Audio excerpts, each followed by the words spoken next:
لله رب العالمين وصلى الله وسلم وبارك على نبينا محمد وعلى آله وأصحابه أجمعين ዛሬ ያነሳሁት ያለሁት ሁሉ ጊዜም ይነሳ ሁሉ ጊዜም የማይረሳ መረሳትም የማይገባው መሰልቸትም የማይገባው ትልቅ ርዕስ ነው። ያ ምንድነው? ውስጣችንን እምነታችንን ለአላህ Subhanahu Wa Ta'ala ማጽዳት። ይሄ ቀልብ የሚባለው ነገር በተውሂድና በእኽላስ ይጸዳል። ግን የተለያዩ ነገሮች ይመጡና ደግሞ ያቆሽሹታል፣ ጽልመት ይወርሰዋል። በጣም ጥንቃቄ የሚፈልግ በጣም ትኩረት የሚፈልግ በጣም እርማት የሚፈልግ ነገር ነው። ለዚህ ነው ነብዩ ሰለላሁ ዐለይሂ ወሰለም አላህ ገጽታችሁንና ሀብታችሁን አይመለከትም ልባችሁንና ተግባራችሁን ነው የሚያየው ይላል። ልብ ላይ ትንሽ ሸክ ከመጣች ትንሽ ቢድዓ ከተቀላቀለች ምንድነው የምታረገው? መሰረቱን እያናወጠችው ትሄዳለች። አንቢያዎች በሙሉ 124000 ነብይ 315 ሩሱል ትላልቅ ሸሪዓ ያላቸው አንቢያዎች ከአደም ጀምሮ እስከ መጨረሻው ድረስ በዚህ አጀንዳ ላይ ነው እድሜያቸውን የፈጁት። የጀመሩትም በዚህ ነው፣ የቀጠሉትም በዚሁ ላይ ነው፣ የፈጸሙትም በዚሁ ነው። ጅማሬውም ፍጻሜውም መካከሉም ይሁን ولقد بعثنا في كل أمة رسولا أن يعبدوا الله واجتنبوا الطاغوت በሁሉም ህዝብ ውስጥ መልእክተኛ ልከናል፣ አላህን ተገዙ ጣጉትን ተጠንቀቁ ብለው የሚያስተምሩ ይላል። ጣጉት ምንድነው? ከአላህ ሌላ ልባችን የሚንጠለጠልበትና ይጠቅማል ይጎዳል ወይንም ደግሞ ልማዳችን ነው ባህላችን ነው ወጋችን ነው ከአባት የመጣ እና ወጀድና አባና የትኛውም የምንጠለጠልበት ነገር ሁሉ ጣጉት ነው የሚሆነው። ባዕድ አምልኮ ነው የሚሆነው። ይሰጣል ይነሳል እያልክ እኮ ነው። ይሰጣል ይነሳል እንኳን ባትል ከመንጋው አልለይም ብለህ ከተቀላቀልክ ያው ልብህ ከዚያ ከጸዳ ለአላህ ብቻ ከሆነ ተውሂድ የሚባለው እሱ። በተግባር ካበላሸኸውም ይበላሻል። የግድ እምነትህ እንደዚህ የሚከራከረው እኛ ዝም ብለን ለመመሳሰል ነው። መመሳሰል አይፈቀድም እኮ። አንተ ሚናህም መለየት እኮ ነው ያለብህ። ተውሂድ የሚባል አለ፣ ሽርክ የሚባል አለ፣ ሱና የሚባል አለ፣ ቢድዓ የሚባል አለ። የት ላይ ነው የቆምከው? አላህ ፊት ልትቀርብ የተዘጋጀው ምን ይዘህ ነው?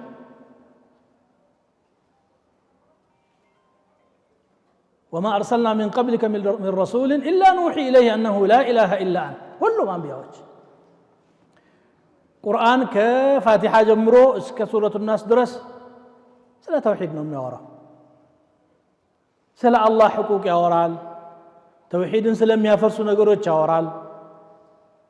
ወደ አላህ መቅረብ ያለብን በልኮ እንደሆነ ያወራል። ከአላህ የሚያርቀን ነገር ምን እንደሆነ ይገልጻል። ይሄው ነው አህካሙ እንኳን ብትገባ ጠላቁ ኒካሑ ዘዋጁ ጋብቻው ፍቺው አጠቃላይ ከተውሂድ ጋር የተሳሰረ ነው። ስለ ፍቺ ያወራ የሚገርም እኮ ነው የቁርአን ነገር። ያ አዩሃ النبي اذا طلقتم النساء فطلقوهن لعدتهن واحصوا العده واتقوا الله ደስ እንደሚያስተሳስረው ማለት ነው። ሴቶችን በምትፈቱ ጊዜ ዒዳቸውን ጠብቃችሁ ፍቱ፣ አላህን ግን ፍሩ አለ። አላህ አለ የሚለውን የትኛውም ቦታ ላይ መርሳት ስለሌለበት ስትሸጥ ስትነግድ ተውሂድ የሚባለው እኮ ይሄ ነው። ዝም ብሎ የሆኑ ቃላቶችን ብቻ ማንጸባረቅ አይደለም። ስትገዛ ስትሸምት ስትኖር ስትናገር አላህን ያስከፋል ወይስ አያስከፋም? ከመንገድ ያወጣኛል ወይስ አያወጣኝም? በጥንቃቄ ከረብል ዓለሚን ጋር ያለው ግንኙነት እንዳይሻክር እንዳይደፈርስ እንዳይበላሽ እንዳይበከል ተጨንቆ በኖር ነው ተውሂድ የሚባለው ነገር። እንኳንስ ሌላ ነገር በገሃድ ቀላቅለህ ቀርቶ ሳታውቅ እንኳን ነብዩ ሰለላሁ ዐለይሂ ወሰለም ዱዓ ሲያረጉ اللهم إني أعوذ بك أن أشرك بك وأنا أعلم وأستغفرك لما لا أعلم ይሉ ነበር። ጌታዬ እያወቅኩኝ በአንተ ከማጋራት ወደ አንተ ሸሻለሁ፣ ከማላውቀው ደግሞ ሳላውቅም ልሳሳት እችላለሁ ማለት ነው። ከማላውቀው ደግሞ ይቅር እንድትለኝ ለምንሃለሁ ሳታውቀው ወለም ይልሃል ዘለም ሸርተተ ትላለህ ያ እንዳይፈጠር ጥንቃቄ ያስፈልጋል በምንም መልኩ የአላህን ጀናብ ልዕልና ያለነት ጌትነት ለሌላ አካል የመስጠት ሹብሃ እንኳን ካለ ጠንቅቀህ መራቅ ነው ከምንም በላይ አሁን ምሳሌ ሶላት ስንሄድ طهارችን እንዳይበላሽ እንጠነቀቅል እንደ ውዱ አርጋችኋል ተዳረሳል ተዳረሰ ያላችሁ አይደል ይሄ ዒባዳ ነው ያው የተውሂዱ አካል ነው ተውሂድ ሲባል እምነቱ ብቻ ሳይሆን ተግባሩም የተውሂድ አካል ስለሆነ ግን የዚያን ያክል ለውስጥሳ ተጨንቀናል ውዱን የሚያፈርስ ስንጨነቅ አቂዳን የሚያፈርስሳ ምን ያህል ጥንቃቄ አድርገናል የተውሂድ ነገር ሲነገር የሚሰለቸው ጤነኛ ተውሂድ የሌለው ሰው ነው ቁርአን ነው ይሄን የሚናገረው ለታደርሰዋል አንተ ሙስሊም አይደለህ እንዴ አልহামዱሊላህ ረብል ዓለሚን ብሎ እኮ ነው የሚጀምረው ከዚያ ነው የሚነሳው የዓለማቱ ጌታ እጅ ሰጠህ እንታመሰግነው ለሱ ኢያከ ነዕቡዱ አልከው አንተም ብቻ ገዛለሁ ላ ሲዋክ ካንተ ሌላ አላመልክም ማለት ካንተ ሌላ ያለው አይጠቅም አይጎዳ አይሰጥ አይነሳ አይፈጥር ራሱ ፍጡር أم خلقوا من غير شيء أم هم الخالقون دكاما ስለዚህ ከአላህ ጋር ያለንን ግንኙነት ወይም በእኛና በአላህ መካከል ያለው ምስጢር ይሄ ነው ውስጧንም አላህ ነው የሚያው ትበላሻለች ትሳሳታለህ ለዚህ ነው ቁርአን ያስተማረን ዱዓ ለበበሉ ربنا لا تزغ قلوبنا بعد إذ هديتنا መንገዱን ከመራህም በኋላ ልባችንን አታጥምምብን ሊንሸራተት ይችላል ለዚህ ነው እስከ መጨረሻው ድረስ ጤናማ ካልሆነ አላህ ዘንድ ምህረት እንደሌለ የሚገልጸው ምንድነው ስለ ጀነት ሲናገር ኢላ መን አተ الله بقلب سليم ይላል አላህ ዘንድ ጤነኛ ልብ ይዞ የመጣ ሰው ብቻ ሲቀር ሌላው አይደለም ጤነኛ ቀልብ ከምንድነው ጤና የሚሆነው ከነዚህ ነገሮች ነው ከሽርክ ጤነኛ ይሆናል ከቢድዓ ጤነኛ ይሆናል አላህ ያለውን ለመቀበል ዝግጁ ምን ጊዜም فلا وربك لا يؤمنون حتى يحكموك فيما شجر بينهم ثم لا يجدوا في أنفسهم حرجا مما قضيت ويسلموا تسليما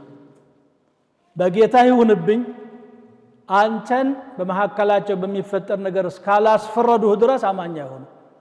ነብዩ የተናገሩትን በጸጋ መቀበል እቺ እንኳን እነገለ እንዲህ ብለዋታል እነገለ እኮ ነብዩ የተናገሩትን አላህ የተናገሩትን ሊያብራሩ የመጡ እንጂ የነሱ ንግግር ማስረጃ የሚሆን አይደለም الدليل هو كلام الله ثم كلام النبي صلى الله عليه وسلم of course ዑለማዎችን አይማዎችን ከኛ የተሻለ ግንዛቤ ስላላቸው ሰለፎችን ማክበርና መቀበል እነሱን መከተል ግድ ነው ከምንጩ የቀዱ ስለሆኑ ነው ግን እነሱ አንቢያዎች ስለሆኑ ሳይሆን ማለት ነው ከቦታው የወረሱ ስለሆኑ ሰሃቦች ከነብዩ ሰለላሁ ዐለይሂ ወሰለም እስላም ማለት ምን እንደሆነ ቁርአን ማለት ምን እንደሆነ አንድ ባንድ ስለተረዱ ታቢዖች ከነሱ ስለተረዱ በሪዋያ ስለመጣ ሄዲን ምንጩ ከአላህ حتى رسول صلى الله عليه وسلم ከራሳቸው የጨመሩት የላቸው ብትጨምር ኖሮ ولو تقول علينا بعض الأقاويل لأخذنا منه باليمين ثم لقطعنا منه الوتين በእኛ ላይ ከፊል ንግግሮችን እንኳን ቢናገር በቀኝ እጅ ይዘው ነበር አለ ጠበቅ አድርገን ማለት ከዚያም ደግሞ የደም ጓኑን እንቆርጠው ነበር ከዚያም فما منكم من أحد عنه حاجزين ከናንተ መሐከል ከሱ ላይ የሚከላከል አንድም የለም ረሱላህ በጣም የወደዳቸውን ትልቁን ክብር ያጎናጸፋቸውን ታላቁን ነብይ አንተ እንኳን በተሳሳተ ለቀህ ማላቸው አይሳሳቱም እንጂ ደግነቱ ጥበቃውም ስላለ አላህ ያ ስለሆነ እኔ እናንተ ግን እንሸራተት እንችላለን አንዳንድ ጊዜ ከባጢላችን መጥፎ ነገር ሰርተን ስናበቃ ስተሰርተን ለንከራከር ሁሉ እንችላለን አልሸነፍም በማለት ማለት ነው ግን አላህ ዘንድ እሱ አይደለም የሚያዋጣው አላህ ዘንድ የጸዳ አቂዳ ያስፈልገናል የጸዳ አቂዳ ደግሞ ክትትልም ያስፈልጋል ተግባራዊ ሆኖ ገብቷል እዚህ ውስጥ ቲዮሪውን ብቻ ያውቅና አንዳንዱ ውስጡ ግን ያልተቀበለው ከሆነ ምንም ዋጋ የለው ይሄ አሳስ ነው እንግዲህ ይሄው የምታዩት ሰሞኑን ያለ ሽርክ ማአታ ያላችሁ ያለ ምክንያት አይደለም ይርስ የመረጥኩት ይሄ ባህል ነው ብሎ እንደ ጎርፍ የሚተም ደግሞ ታያላችሁ ባንደበቱ ላ ኢላሃ ኢላላህ ይላል እዚያው ባህል ሳይሆን ሃይማኖታዊ በዓል ነው አይደል ሌሎችም እምነት ያላቸው አካላት አሉ እዚህ ሀገር ላይ የነሱ በዓል ላይ እንሳተፋለን ይሄኛው ከሌላው በምን ተለየ እነሱ ራሱ ምስጋና ይገባቸዋል ዘንድሮ አትምጡብን አሉ አይደል እነዚህ አዎ ይሄ እምነታችን ስለሆነ እኛ ጋር መጣችሁ የእናንተን እምነት ልታንጸባርቁ አንፈቅድም ንከባበራል ቴንክ ዩ በጣም እናመሰግናለን ካልገባቸው ሰዎች የበለጠ የገባቸው ሆኖ ተገኙ ማለት ነው የያዙት እምነት ምንም ይሁን ምን ግልጽ ነው አይደለም ምን ልታደርግ ነው ዛም ትሄዳለህ በኋላ ደግሞ ቀርቃ መተስተላ በተልሰግድ ማለት ነው ኢያከ ነዕቡዱ ስላለ ውጭ ሄደህ ታፈርሳለህ ውዱእ አድርገህ እንደገና አፍርሰህ ሰላት መግባት ማለት ነው ውዱእ እንደውም ቀላል ነው መልሰህም ትሰግደዋለህ ይሄ ግን ሽርክ ነው ለእንደዚህ አይነት ሰለባ ምን ሆነው መጀመሪያም የሰረጸ የተውሂድ ተክል ውስጣችን አልተተከለም ማለት ነው የሚያሳየው ብርሃንና ጨለማን ተውሂድና ሽርክን በአግባቡ አለየን በቲዮሪ ደረጃ ልናወራው እንችላለን ይሄ ላንዱ አይደለም ለየትኛውም ነው እስላም የሚባል አለ ኩፍር የሚባል አለ ነጭ የሚባል አለ ጥቁር የሚባል አለ በግልጽ ስናወራ ማለት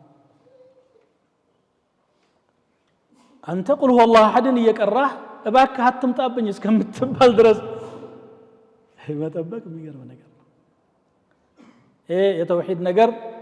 በገጠመኝ የሚነገርም አይደለም ኢቭን ሙስሊሞች ውስጥ ሆነው ሁሌ ተውሂድ ነው የምትናገሩት አዎ ሁሌ ተውሂድ ነው የምናገረው ለምናገር ቁርአን ስንከፍት እሱን ነው የሚነግረን